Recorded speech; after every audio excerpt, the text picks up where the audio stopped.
haba. Pasti Lalu no itiro apa? Ako pele.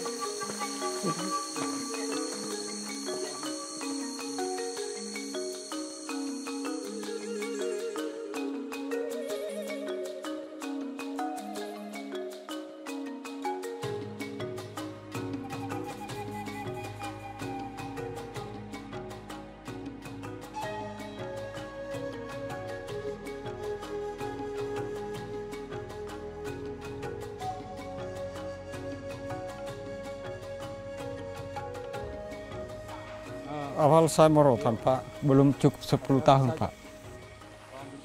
Orang sini semua merotan, tidak ada yang tidak merotan.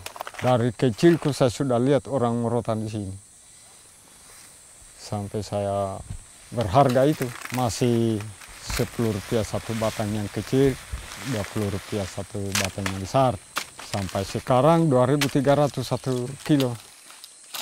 Ini Pak jenis tohiti dan satu potong ini panjangnya 4 meter. Rotannya hanya 3 macam yang berharga. Itu saja batang dengan tohiti lambang.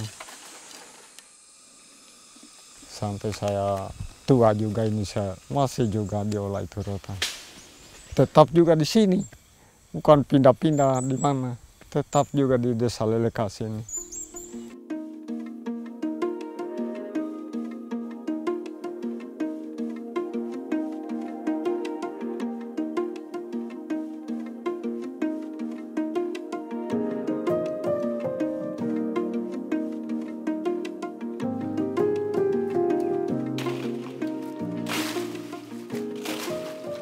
Jadi masyarakat petani hutan khususnya di wilayah Leleka ini, mereka mengambil rotan di hutan itu sudah lebih dari 40 tahun. Ya, berarti sudah cukup lama dan potensi dan ketersediaan rotan di kawasan ini cukup atau sangat banyak. Sehingga hal ini yang kemudian para petani rotan di wilayah ini masih bertahan sampai hari ini. Bahkan pasokannya masih masuk di wilayah-wilayah industri atau perusahaan yang membutuhkan bahan baku rotan itu sendiri di wilayah ini. Dari sisi permintaan perusahaan sebetulnya itu sudah ada standar. Dan standar itu petani sudah tahu, sehingga untuk keberlanjutan terkait pengolahan petani dalam mengulut rotan itu selalu terjaga, karena memang kriteria dan standar itu juga sangat mendukung dalam hal kelestarian dan keberlanjutan dalam ketersediaan bahan baku rotan yang ada di wilayah ini.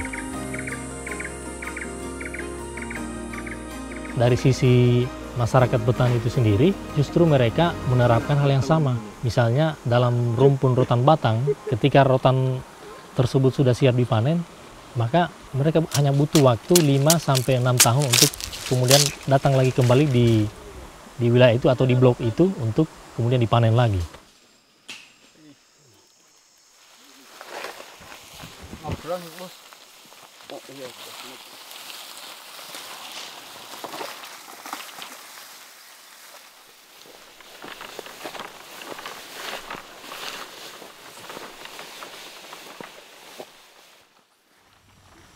Kejayaan di waktu lampau itu, atau biasa disebut suksesnya orang di dunia rotan, itu memang sudah pernah kita alami. Saya sudah lupa berapa banyak, tapi yang pasti setiap bulan itu saya bisa mengirim sampai 8-10 kontainer. Itu dalam waktu kurang lebih 5 tahun yang seperti itu. Terakhir saya mengirim itu Agustus 2022. Tapi saya masih mengadakan pembelian selama 4 bulan sampai Januari 2023.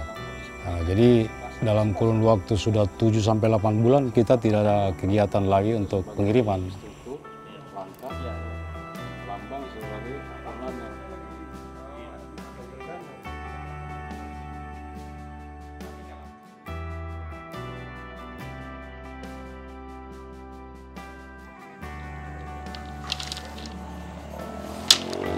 Kalau bahan baku untuk di Sulawesi Tenggara tidak pernah yang namanya ada kekurangan. Saya bisa pastikan ini sumber daya alam Sultra, khususnya rotan, tidak bakalan habis. Kecuali satu, kalau hutan sudah tidak ada.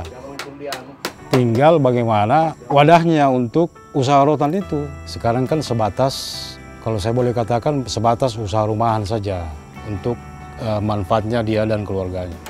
Tapi kalau untuk dikomersilkan, saya kira belum. Contohnya tadi, bahan baku yang mereka pakai yang langsung dari hutan, rupanya kualitasnya buruk kalau langsung dipakai. Harus masuk ke industri dulu, kita olah, kita proses, kita goreng, jemur, kita jual kembali kalau memang mau dihidupkan. Lagi-lagi kembali di masalah harga. Pasti mereka tidak akan mampu lagi. Daya beli mereka dari saya itu mereka sudah tidak bisa. Jadi kesimpulannya begini, kalau ada bantuan pemerintah juga untuk mereka dibina, buat satu apalah ikatan pengrajin kecil atau apalah namanya, saya kira sangat positif.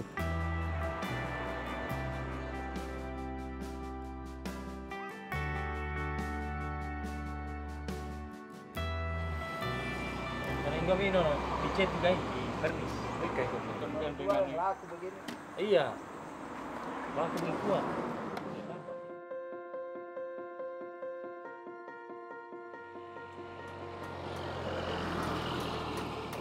Saya bikin kursi rotan, taruhlah dari mulai SD, karena bapak saya begitu juga kegiatannya. Sampai sekarang saya juga ikut-ikut bikin kursi, sampai di tempat tidur.